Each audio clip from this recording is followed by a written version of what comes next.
Hey guys, what's going on? So today we're going to do a test drive of the 2002 Intrepid. It's got about 83,000 miles on it.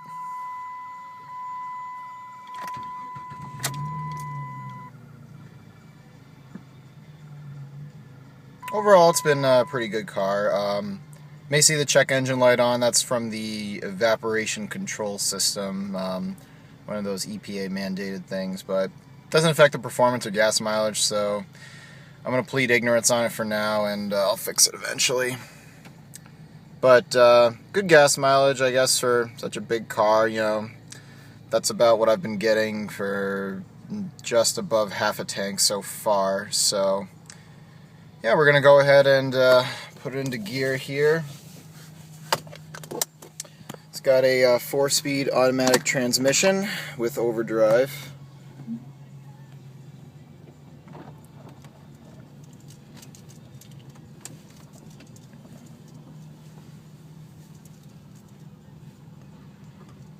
And does have the infamous 2.7 liter engine that people love to hate,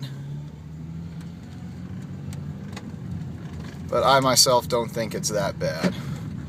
All you have to do is just use synthetic oil in it, and honestly I haven't had any problems with the engine. The only problem that I did have was with the water pump. Their design allows them to go prematurely. So typically anywhere between 70 and 90,000 miles you may want to think about replacing yours, just because it's a very common wear item.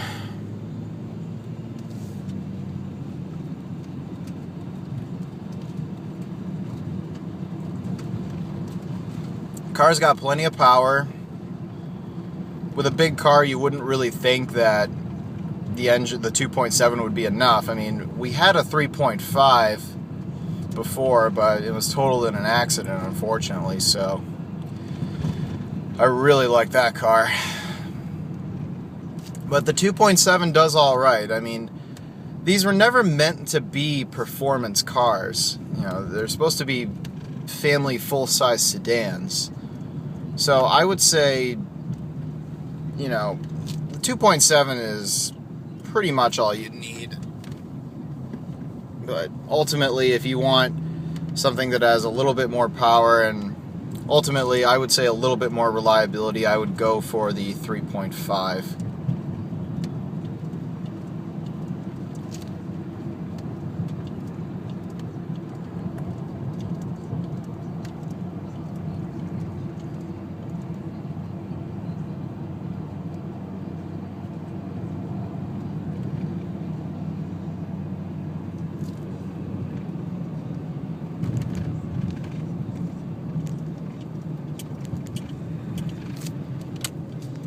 Now, driving it through New Hampshire winters, I had to replace the exhaust on it.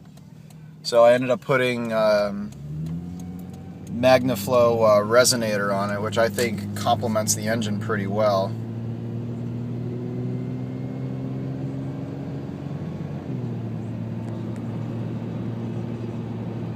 And again, I only use Mobil 1 synthetic in this car, because the design of this engine, it was just really weird how they designed it, because if you don't use synthetic, regular oil can clog up the oil passages, which can really cook up sludge, which nobody wants that.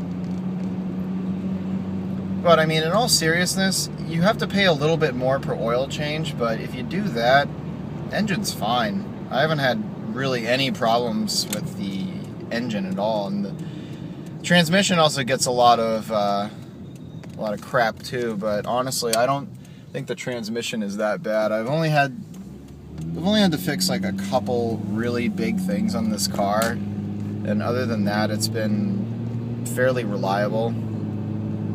Especially considering the environment that I'm driving it in, where there's a lot of salt. I usually drive this car in through winters and let the bends rest, because I don't really feel like driving that through sand and salt.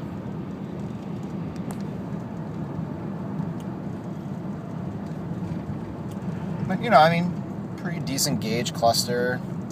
Got your climate controls right there. Cassette radio. I did have a CD player with a changer in here, but since I wanted to use the iPod, I didn't feel like dishing out another couple $100 for a better radio, so I just used the cassette adapter, and it works fine. You know, got your rear defrost. Air conditioning still blows nice and cold. Got your glove box over there. And I would say its simplistic design for the climate control allows it to work really well and very reliably. You know, especially when you compare it to the Mercedes system, which is all on vacuum pods. If one of those vacuum pods goes, then you know you're going to have vacuum leaks, and you have to go around and trace the issue. So I ended up buying a little vacuum pump to fix that, but that's neither here nor there.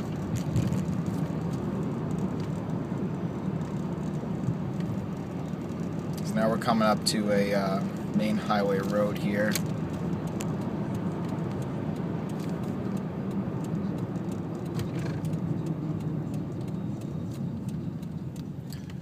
See how this car does.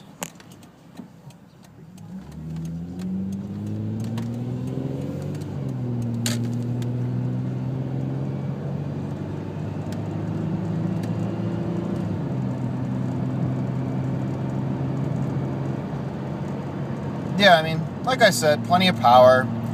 I don't need it to be a speed demon. I realize that some people do want it to be that way, but that's not my style. As long as it gets me from point A to point B and I have enough power, I don't really care. I mean, I think the Mercedes has enough power with the 5-cylinder diesel, and that being only around 125 horsepower, but maybe my notions of how a car should drive are a little antiquated, but I think it drives fine. I don't need it to be this all-powerful race car.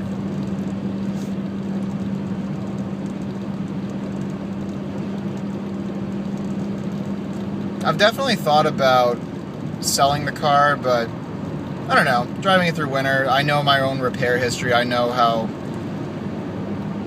thorough I am when it comes to maintenance, so I'd rather just keep this because I know what I've done to it rather than buy a car where I don't really know the maintenance history.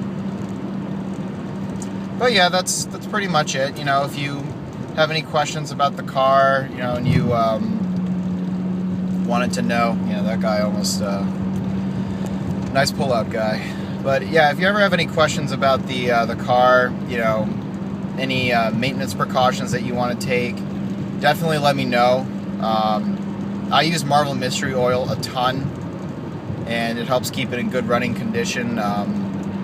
My mechanic ran it through the upper cylinders for extra lubrication, and I also pour it in the gas tank every once in a while, and stuff works great. I mean, my dad swore by it, my grandfather swore by it, and now I do. It's great stuff. Yeah, if you have any questions, just shoot me a comment or shoot me a message, and I'll get back to you soon. All right. Talk to you later, guys.